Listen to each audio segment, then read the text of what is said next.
in this episode, I want to show you how by just changing your focus and some beliefs around this whole competing on price idea, everything becomes easier. It becomes better.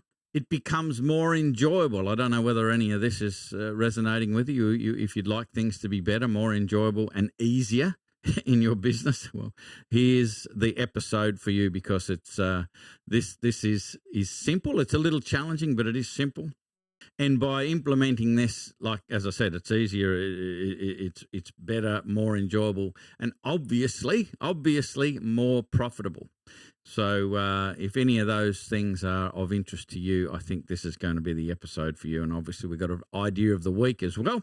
And the simple idea that will increase your profit in a heartbeat. Hey there, to watch the whole episode, all you need to do is click the link below the video. That will take you to the Builder's ToolShed. If you're already a member of the Builder's ToolShed, you'll go straight to the episode. If you're not, all you need to do is join, and you'll get access to not only that episode, but all of the past episodes, as well as all of the other really cool resources for builders in the Builder's ToolShed app. Look forward to seeing you on the inside.